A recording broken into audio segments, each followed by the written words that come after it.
اعوذ باللہ من الشیطان الرجیم، بسم اللہ الرحمن الرحیم۔ انشاءاللہ العزیز آج ہم ان آیات کا مطالعہ کریں گے جن میں اللہ سبحانہ وتعالی نے حشرات الارض کا ذکر فرمایا ہے۔ یہ حشرات الارض کیا ہیں اور کیوں ان کا ذکر فرمایا گیا ہے، اس کا ایک بیک گراؤنڈ ہے جو سورہ البقرہ میں اللہ سبحانہ وتعالی نے بیان فرمایا ہے۔ پہلی چیز تو جو حشرات الارض ہیں وہ اصل میں ان کو انگلش میں انسیکٹس بولتے ہیں، اور اردو میں وہ چھوٹے کیڑے مکوڑے ہیں جو زمین پہ یا تو رینگ کر چلتے ہیں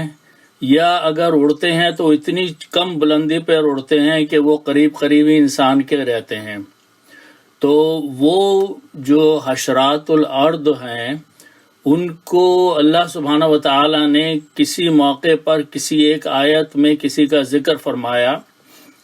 تو اس بات کو مشرکین نے اور مکے کے لوگوں نے سنا تو انہوں نے قرآن پر یہ اعتراض کیا کہ اللہ یہ فرماتے ہیں حضور کہ اللہ سبحانہ وتعالی یہ کتاب نازل فرما رہے ہیں تو اس کتاب میں اتنی حقیر چھوٹی چھوٹی چیزوں کا ذکر کیوں ہو رہا ہے، بڑے بڑے باتیں کی جاتی ہیں اس قرآن میں۔ تو اللہ سبحانہ وتعالی نے سورہ البقرہ میں آیت نمبر 26 میں اس کا جواب دیا ہے اور جواب دینے کے بعد اور بھی کئی جگہ ایسی آیتیں ہیں جن کا ہم مطالعہ کریں گے جس میں اللہ سبحانہ وتعالی نے ان حشرات الارض کا ذکر کیا ہے اور اس سے انسان کو نصیحت حاصل کرنے کی تنبیہ فرمائی ہے۔ تو یہ آیت شروع ہوتی ہے اعوذ باللہ من الشیطان الرجیم، ان اللہ لا یستحیی ان یضرب مثلا ما بعودۃ فما فوقها۔ یہاں پر اللہ سبحانہ وتعالی فرما رہے ہیں کہ یقیناً اللہ سبحانہ وتعالی لا یستحیی، یہ یستحیی جو ہمارے یہاں اردو کا ایک حیا کا لفظ ہے جس کے معنی ہوتے ہیں شرم کرنا کسی بات میں،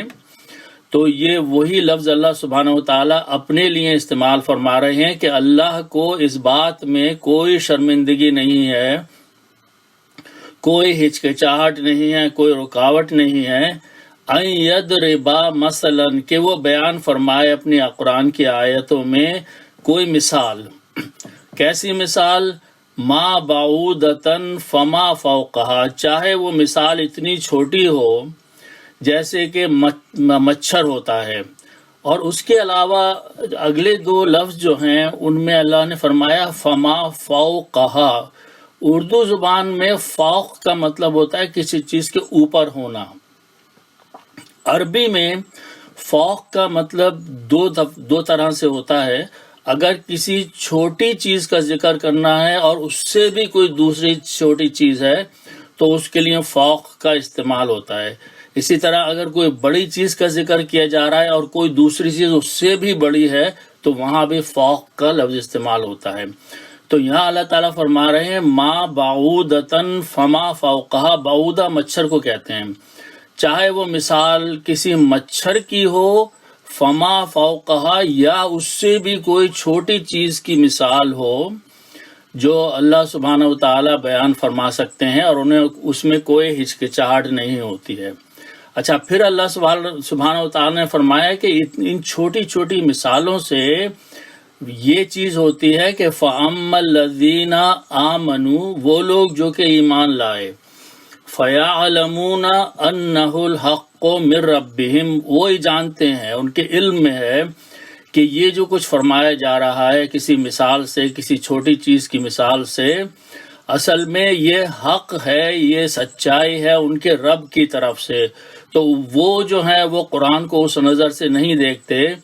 جس نظر سے کہ مشرکین دیکھ رہے ہیں کہ اس میں کسی چھوٹی بات کا ذکر ہو تو وہ اس پر اعتراض کرتے ہیں۔ اچھا، اس کے بعد اللہ سبحانہ وتعالیٰ فرماتے ہیں وَأَمَّا الَّذِينَ كَفَرُوا، لیکن معاملہ ان لوگوں کا جنہوں نے کفر کیا، جو اللہ تعالیٰ کے کلام کو نہیں مانتے، وہ ایسا اعتراض کرتے ہیں، اور اللہ سبحانہ وتعالیٰ نے ان کے اعتراض کو یہاں نقل فرمایا ہے۔ فَيَقُولُونَ، یہ لوگ کہتے ہیں، ماذا اراد اللہ بہذا مسئلہ، ارادے سے ہے، اللہ کا کیا ارادہ ہے، اللہ کیا چاہتا ہے، بہذا مسئلہ، اس قسم کی مثالیں بیان کرنے سے اللہ کو کیا غرض ہے۔ اللہ سبحانہ و تعالیٰ فرماتے ہیں کہ اگلے چند الفاظ میں کہ اس کا نظام ایسا ہے کہ اور قرآن کی ایک ایسا معاملہ ہے کہ یُضِلُّ بِهِ کثیراً، بہت سارے لوگ انہی چھوٹی چیزوں پر اعتراض کر کے گمراہ ہو جاتے ہیں، لیکن وَيَهْدِي بِهِ کثیرا، اور دوسرے بہت سارے لوگ ہیں جو ہدایت پا جاتے ہیں، ان کے سامنے اللہ کی عظمتیں اور اجاگر ہو کے آ جاتی ہیں، تو ان کا معاملہ دوسرا ہے۔ تو اللہ کی مثال کوئی چھوٹی بیان کرنے کا مقصد جو ہوتا ہے وہ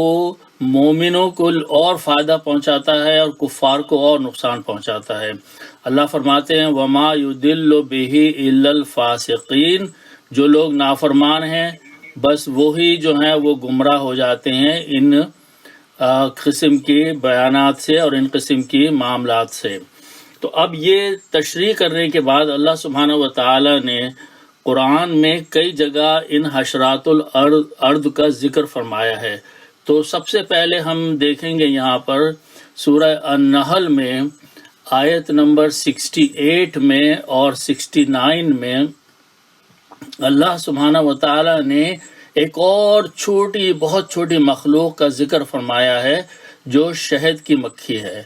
النحل جو ہے اس کے معنی ہوتے ہیں شہد کی مکھی۔ تو اللہ سبحانہ و تعالیٰ فرما رہے ہیں اپنی قدرت اس آیت میں وَأَوْحَىٰ رَبُّكَ، اور تیرے رب نے، انسان سے خطاب ہو رہا ہے کہ تیرے رب نے وحی کی، یعنی سمجھایا یا دل میں ڈالا اِلَى النَّحْلِ، کہ شہد کی مکھی کے دل میں یہ بات اللہ نے ڈالی۔ کیا بات ڈالی؟ اَنِ اتَّخِذِي، کہ بنا لے، تو جا اڑ اور جا کے بنا، من الجبالی، پہاڑوں کے اندر، بیوتن، اپنا گھر۔ اور یہ گھر جو ہے یہ شہد کی مکھی کا چھتا ہوتا ہے۔ تو شہد کی مکھی جو ہوتی ہیں وہ مختلف جگہوں پہ اپنے چھتے بناتی ہیں۔ تو یہ بات اللہ نے ان کے دلوں میں ڈالی کہ پہلے کام یہ کرو کہ جا کے اپنا ایک گھر بناؤ، چھتا لگاؤ، پہاڑوں میں لگاؤ، وَمِنَ الشَّجَرِ، یا کسی درخت کے اوپر لگاؤ، وَمِمَّا يَعْرِشُونَ، یا ان چیزوں کے اوپر جن پر بیلیں چڑھاتے ہیں، جیسے انگور کی بیل چڑھانے کے لیے کچھ ہمیں ٹرالسز وغیرہ لگانے پڑتے ہیں، تو ایسی بھی جگہوں پہ جا کے جہاں تھوڑی سی اونچائی ہو زمین کی،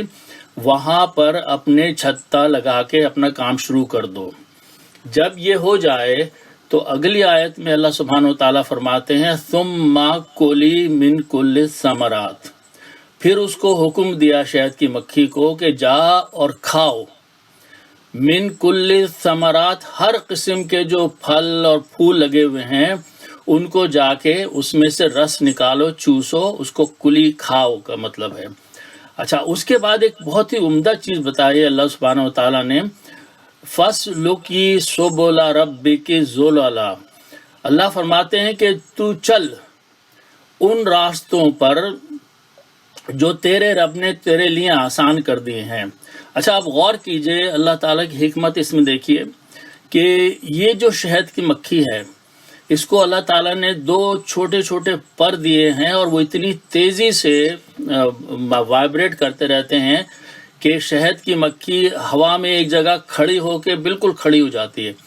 اگر یہ شہد حاصل کرنے کا سلسلہ کسی چیونٹی کو دیا جاتا تو اس بیچاری کو زمین سے اوپر چڑھنا پڑتا، پھول کے پاس جانا پڑتا، پھر وہ شہد چوس کے واپس نیچے آنا پڑتا، یہ سب کام کرنا پڑتے اس کو، تو اس کو کتنی مشکل ہو جاتی۔ تو اللہ سبحانہ و تعالیٰ نے اس شہد کی مکھی کو یہ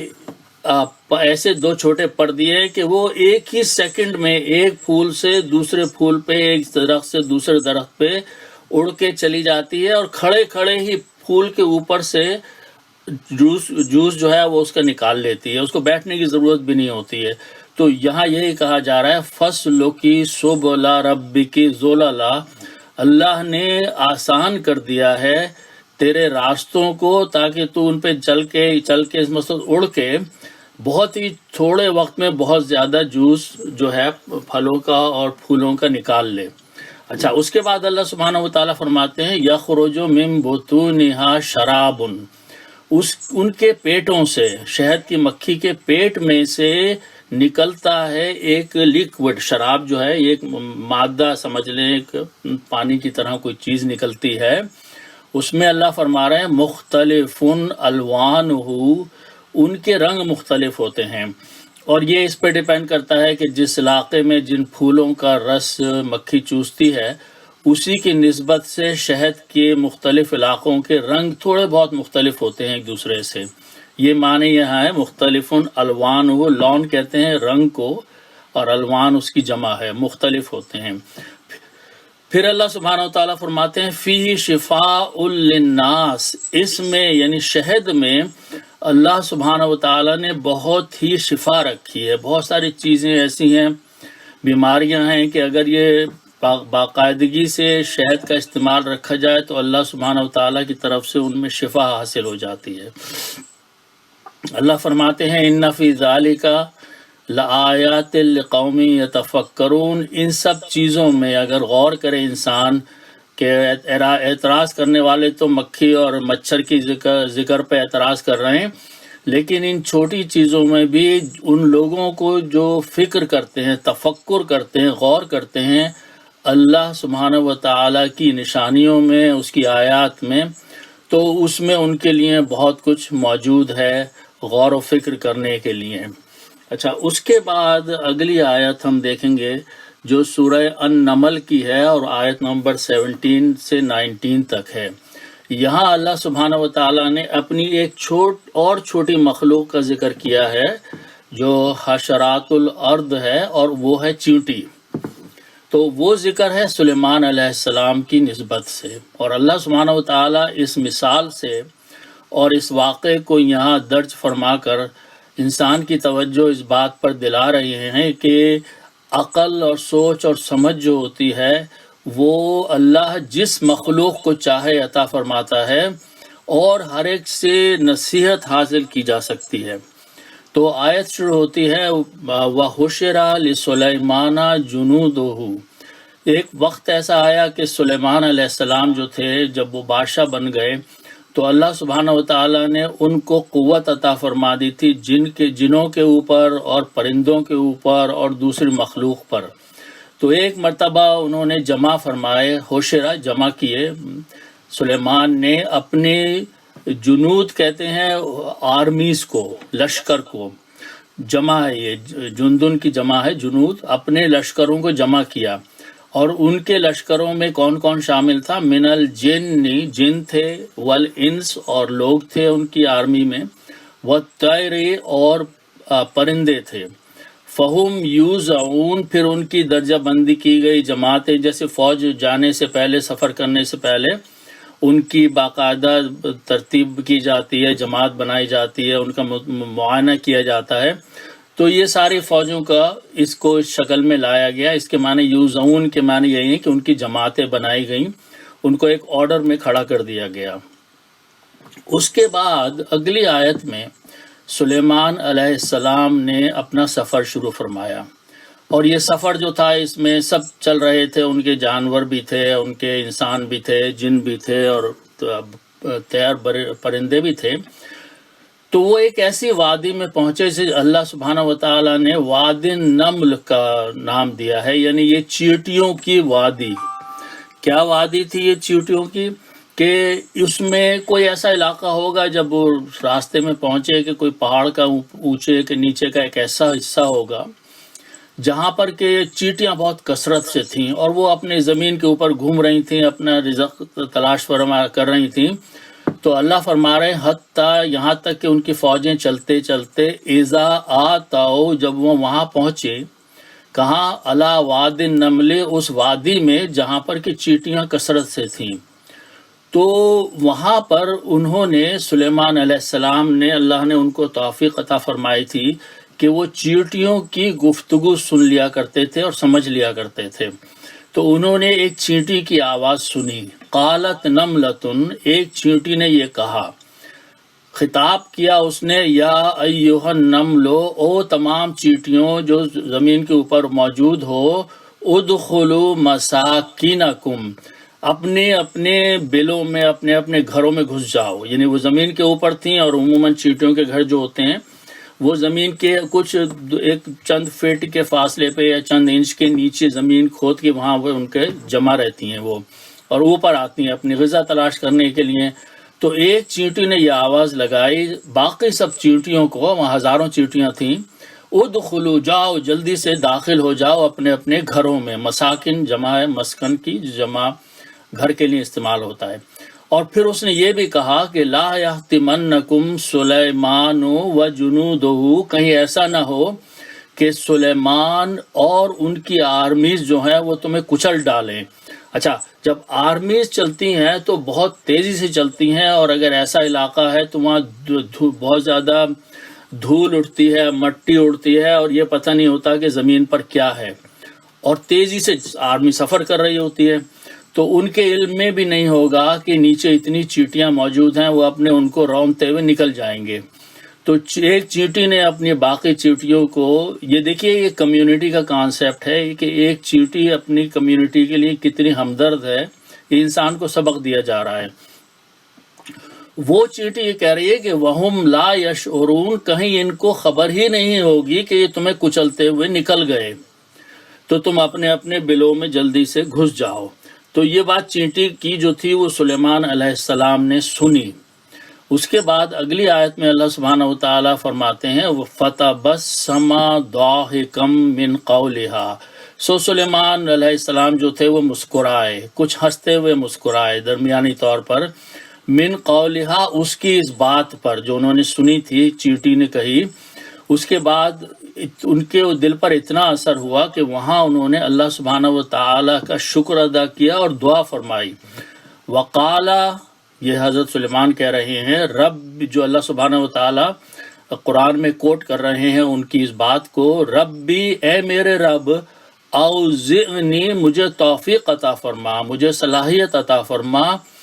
کس بات کی، ان اشکرا، کہ میں تیرا شکر ادا کر سکوں۔ کیسا شکر؟ نعمتک التی، ان نعمتوں کا، انعمت علیہ، جو تو نے میرے اوپر نازل فرمائی ہے، عطا فرمائی ہے، انعام فرمائی ہیں، وعلی والدیہ، اور میرے والدین پر جو بھی تو نے نعمتیں کی ہیں، کیونکہ سلیمان علیہ السلام جو تھے وہ بیٹے تھے داؤد علیہ السلام کے، اور انہی کے ذریعے سے ان کو بادشاہت بھی ملی تھی۔ تو یہاں وہ دعا والدین کے لیے بھی کر رہے ہیں اور اپنے لیے بھی کر رہے ہیں، لیکن یہ کہہ رہے ہیں کہ اللہ تیری توفیق کے بغیر میں تو شکر بھی نہیں ادا کر سکتا، تو مجھے اس بات کی توفیق عطا فرما کہ میں شکر ادا کر سکوں جو تو نے نعمتیں مجھے اور میرے والدین کو عنایت فرمائی ہیں۔ اس کے بعد انہوں نے مزید دعا کی کہ وَأَنْ أَعْمَلَ صَالِحًا، اور یہ کہ میں نیک عمل کر سکوں، نیک اعمال کر سکوں۔ یہ سب توفیق سے ہوتے ہیں اللہ سبحانہ وتعالیٰ کے، شکر کرنا، نیک عمل کرنا، یہ اللہ کی طرف سے ہیں، انسان کو اپنے اوپر اس پر فخر نہیں کرنا چاہیے۔ اچھا، اس کے بعد انہوں نے نیک صالح اعمال کی ایک مزید تشریح فرمائی ہے، ترضا ہو، ایسے اعمال جس سے تو راضی ہو جائے، یہ لفظ رضا سے ہے، تو مجھے وہ اعمال کرنے کی توفیق عطا فرما جن پر تو راضی ہو۔ وَأَدْخِلْنِی، اور مجھے داخل فرما، بِرَحْمَتِکَ، اپنی رحمت سے، اپنی رحمت کے ساتھ، فی عبادک الصالحین، ان لوگوں میں جو صالح لوگ ہیں، جو نیک لوگ ہیں۔ تو یہ سلیمان علیہ السلام نے اس موقع پر دعا فرمائی تھی۔ اچھا، اس کے بعد اب آگے تو یہ ذکر ہو رہا ہے حشرات الارض کا۔ اب آگے چلتے ہیں سورہ سبا میں آیت نمبر 14 میں اللہ سبحانہ وتعالیٰ نے ایک اور بہت ہی معمولی قسم کی مخلوق کا، کیڑے کا ذکر فرمایا ہے، اور اس کو ٹرمائٹ کہتے ہیں، اور وہ اردو میں دیمک ہوتی ہے۔ دیمک کیا ہوتی ہے کہ یہ بہت ہی چھوٹا سا، اتنا چھوٹا سا کیڑا ہوتا ہے کہ یہ لکڑی کو کھاتا ہے، اور اچھے قسم کی لکڑی کو ایسے کھا جاتا ہے کہ بڑے بڑے درخت گر پڑتے ہیں۔ تو یہاں پر اللہ سبحانہ وتعالیٰ ایک واقعے کا ذکر فرما رہے ہیں جو حضرت سلیمان کے ساتھ پیش آیا،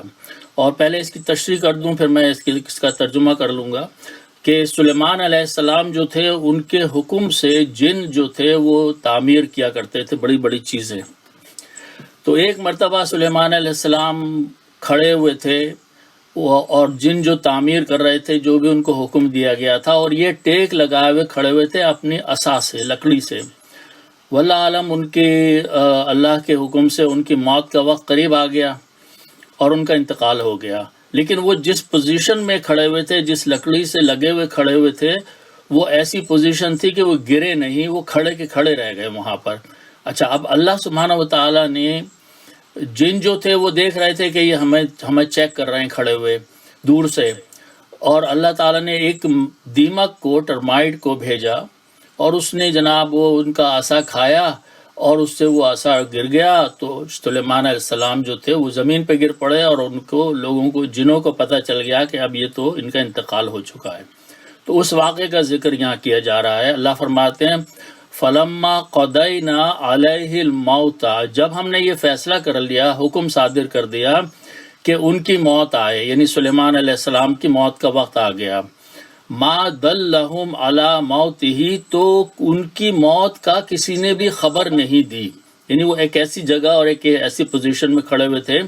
کہ کسی کو معلوم ہی نہیں ہوا، الا سوائے دابۃ الارض، زمین کے ایک کیڑے سے، تاکلو من ساتہ، جو کہ کھاتا گیا ان کے عصا کو۔ تو وہ جب انتقال ہو گیا، کھڑے کے کھڑے رہ گئے، ان کے عصا کو وہ دیمک کھانا شروع کر دیا اس نے۔ اللہ فرماتے ہیں فلما خرّا، تو وہ ایک ایسی پوزیشن ہو گئی کہ پھر وہ گر پڑے اپنی جگہ سے۔ تبینت الجن، تب ان جن کو جو ان کے حکم سے وہاں پہ کام کر رہے تھے، ان کو اس بات کا علم ہو گیا، ان کے اوپر حقیقت کھل گئی کہ جنوں کے اوپر، کہ یہ سلیمان علیہ السلام کی اب موت ہو چکی ہے، تو اب وہ وہاں سے بھاگ گئے، اب ان کے کنٹرول میں نہیں رہے۔ اللہ کانوا یعلم الغیب، اگر وہ لوگ جانتے غیب کو، بات ان کو معلوم ہوتی اس کی جنوں کی کہ یہ پتہ نہیں کتنے عرصے تک وہ کھڑے رہے تھے وہاں پر،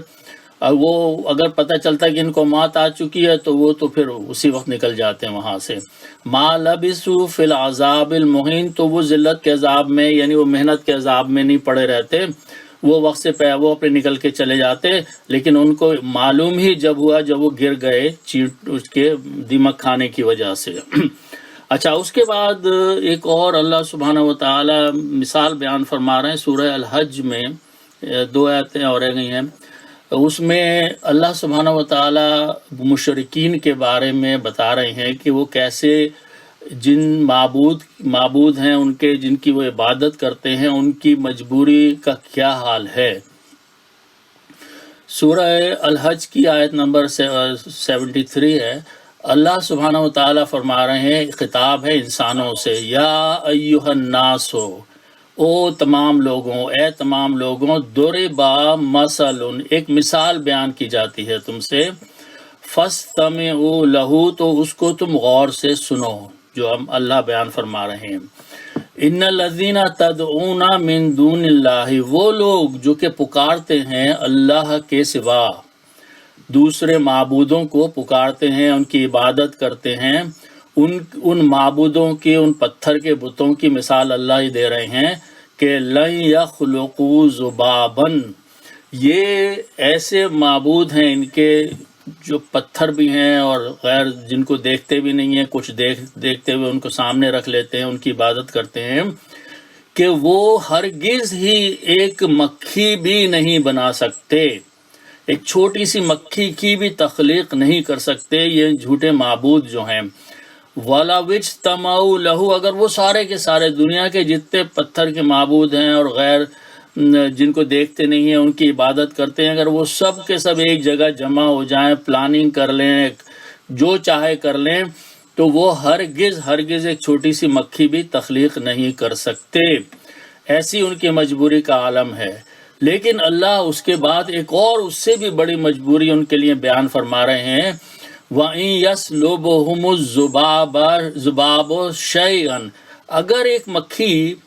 آئے اور ان کی، اب یہ جو معبود ہوتے ہیں ان کے آگے لوگ مٹھائیاں لا کے رکھ دیتے ہیں پتھر کے معبودوں کے آگے، اور ان کی عبادت کرتے ہیں، ان کے پیروں میں سر رکھتے ہیں، اور وہ مٹھائی اگر ان کے آگے رکھی ہوئی ہے اور ایک مکھی اڑتی ہوئی آئے اور تھوڑی سی مٹھائی لے کے وہاں سے چلی جائے، اللہ فرما رہے ہیں لا یستنقذوہ منہ، تو وہ اس سے واپس بھی نہیں لے سکتے، وہ کوئی چھڑا بھی نہیں سکتے، ان کے آگے سے وہ کوئی چیز اٹھا کے مکھی بھی لے جائے تو وہ اتنے مجبور ہیں کہ وہ اپنی چھوٹی سی چیز بھی واپس نہیں لے سکتے۔ اللہ فرماتے ہیں ضعفت طالب والمطلوب، طالب لوگوں کے لیے کہا جا رہا ہے کہ طلب کرتے ہیں اپنی ضروریات کو، اور مطلوب وہ ہیں جن سے مدد مانگی جا رہی ہے، یہ دونوں بہت ہی کمزور ہیں، بہت ہی ضعیف ہیں۔ ان کی صورتحال تو یہ ہے کہ یہ کچھ بھی نہیں کر سکتے، لیکن لوگ اتنی جاہل ہیں کہ ان کی عبادت میں مصروف رہتے ہیں۔ اس کے بعد اللہ سبحانہ وتعالی سورہ العنکبوت میں ایک اور مثال بیان فرما رہے ہیں ان انسانوں کی جو کہ غیر اللہ کی عبادت میں اپنا وقت صرف کرتے ہیں۔ سورہ العنکبوت میں اللہ سبحانہ وتعالی آیت نمبر 41 میں فرما رہے ہیں، مثل الذین، مثال ان لوگوں کی،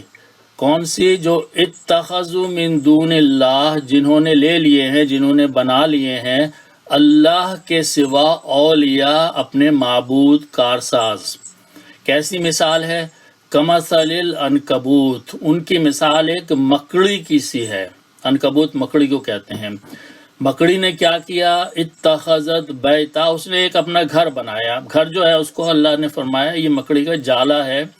جو کسی بھی پتے اور شاخ کے اور کسی بھی پگڈنڈی ہوتی ہے اور کوئی بھی چیز ایسی ہوتی ہے وہاں پہ وہ جالا بن کے وہ اپنا گھر بنا لیتی ہے۔ اس نے اپنا گھر بنایا۔ اللہ فرما رہے ہیں وَإِنَّ أَوْهَنَ الْبُيُوتِ لَبَيْتُ الْعَنْكَبُوتِ،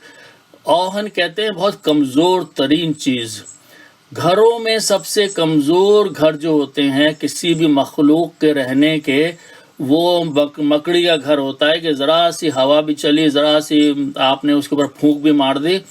تو وہ ٹوٹ جاتا ہے۔ تو اللہ فرما رہے ہیں لو کانوا یعلمون، کہ اگر یہ لوگ اتنا جانتے کہ ان کی جو مثال ہے، جو انہوں نے جھوٹے معبود پکڑے ہوئے ہیں، ان کی مثال بالکل ایسی ہے جیسی کہ مکڑی نے گھر بنایا، کہ اس میں کوئی جان ہی نہیں ہے، اس میں کوئی حقیقت ہی نہیں ہے، اس کی کمزوری کا یہ عالم ہے کہ وہ اپنا گھر بھی نہیں بچا سکتی۔ تو یہ معبود جو ہیں یہ ایسے معبود ہیں کہ خود کچھ نہیں کر سکتے، اور لوگ جو ہیں ان کی عبادت میں مصروف رہتے ہیں۔ اچھا، یہ ساری مخلوق ہے اللہ کی، حشرات الارض۔ اور اس کے بعد آخری آیت میں سورہ الاعراف میں اللہ سبحانہ وتعالی نے تذکرہ فرمایا ہے دو مزید ان چھوٹے چھوٹے کیڑوں کا۔ اس میں حضرت موسیٰ علیہ السلام جب فرعون کے ساتھ ان کا معاملہ چل رہا تھا اور ان کے اوپر عذاب کی شکلیں آیا کرتی تھیں، تو اس میں اللہ فرما رہے ہیں دو مزید یہاں پر مخلوق کے بارے میں۔ فَأَرْسَلْنَا، ہم نے بھیجا فرعون کے اوپر، فرعون کی قوم پہ عذاب آئے، تو ان میں ایک عذاب جو تھا علیہم الطوفان، تو ان کے اوپر طوفان آیا، وہ خیر وہ ہے والجراد، تو یہاں یہ جراد جو ہے یہ ٹڈی کو بولتے ہیں،